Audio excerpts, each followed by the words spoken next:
Why is it a bad idea to share what you own in terms of stocks with your friends, family members, co-workers, or colleagues? Why is it a bad idea? What if I told you that you are likely going to lose a chunk of your resources in the stock market if you happen to share this information with those individuals who I have already mentioned? I am not saying that you should not share your ideas, your thoughts with your friends, family members, or colleagues, but you also need to be aware what this may lead you into. Because if you are in a position to understand what it can cost you, then you will be in a good informed position to make your movements or your adjustments in an appropriate manner. In this video, I am going to share the reason why you should at least avoid sharing what you own in terms of stocks with these family members, friends, or colleagues. We are going to use a football match as an analogy. First, let's say Manchester United is playing against Arsenal. And Manchester United, they really don't have much to lose, but Arsenal have a lot to lose. They have to win it. They have to win the Premier League, and they are situated in a position where they can at least win that match. They can at least win that Premier League. So the game starts, and in the first 45 minutes, Arsenal are ahead, and you are bummed, you are excited because your prediction has become true. And then the second half starts, Manchester United come back and they have scored 2 goals. So Manchester United is ahead of Arsenal. They have 2 goals, Arsenal has one. But you are excited because already there is time, and Manchester United, they really don't have anything they are fighting for. They are just playing for the sake of playing, while the Arsenal have everything to lose. Then, as your prediction seems to come true, Arsenal stands to equalize. They score another goal, and the teams are 2-2. So you get more of excited, and you get pumped, and you go strong on your prediction that this is what you predicted. But what happens if Manchester United within a few minutes scores 3 goals and now the match is 5-2?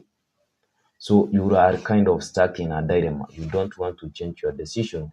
You don't want to believe that somehow it is so unimaginable. It's almost impossible for Arsenal to have a comeback.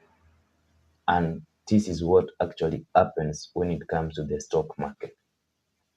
Once you have shared your thoughts, what you own in your stock portfolio with your friends, family members, co-workers, and even colleagues, you are one of these individuals of being an Arsenal fan.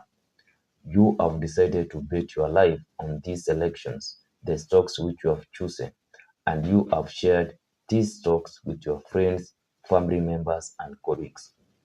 And once you find challenges, more especially when it comes to some of the stocks which you own are not performing great, you tend to hold this belief that they have an opportunity to perform extremely well if time is being allowed for these stocks.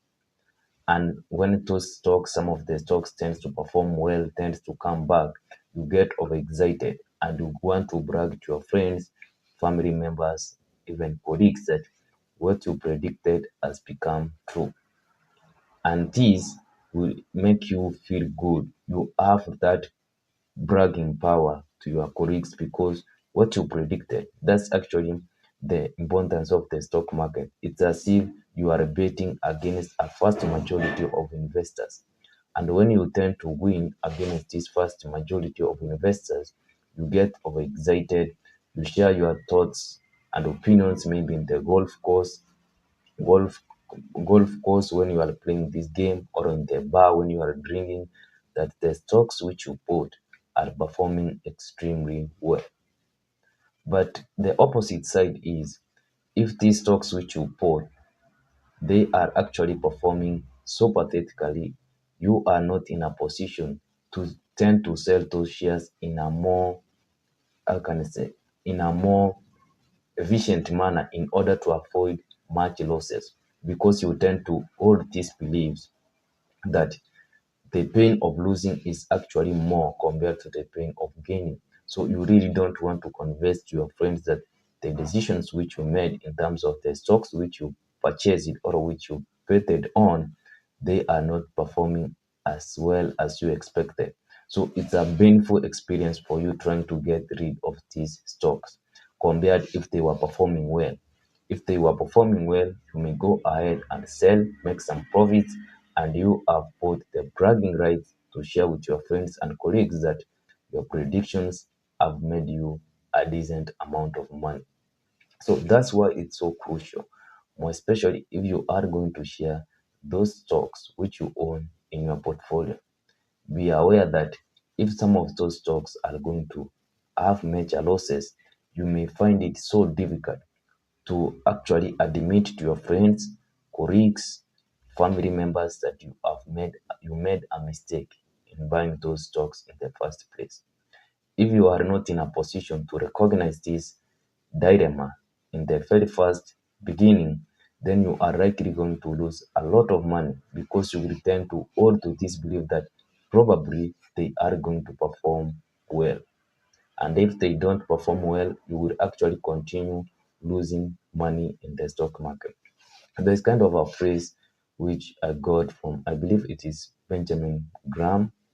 It says that most of the resources have been lost in the stock market by individuals holding long enough to stocks which they should not have been holding for a long period of time. So once you realize that you have made a mistake in your initial purchase of that stock, ensure you get rid of it as soon as possible. There is going to be pain in terms of you are not going to brag to your wife that you lost money in the stock market. You're not going to brag to your friends that you lost money in the stock market. It's a painful experience, but once you recognize it, it will save you a lot of money in the stock market. So that's why it's dangerous to share your stock portfolio, what you own, with your family members, colleagues, or whichever person you may come across. But at the same time, this should not shield you from sharing your own thoughts by the individuals you are close with, because when you share with friends, when you share what are the strengths of the company which you are interested to buy and what are some of the weaknesses, probably these friends of yours, family members, may also give some counter arguments which may give you a idea of the company which you want to buy. So you really need to be somehow sober when trying to buy stocks in the stock market and when trying to share with your friends and colleagues. So that's the main idea of this video. If you are going to share what you own, make sure you are in a position also to accept as quick as possible when you make some mistakes in the decisions which you have already made. Anyway, that's it for today. If you are interested in this kind of videos, remember to subscribe, like, and also don't forget to share. See you in my next one.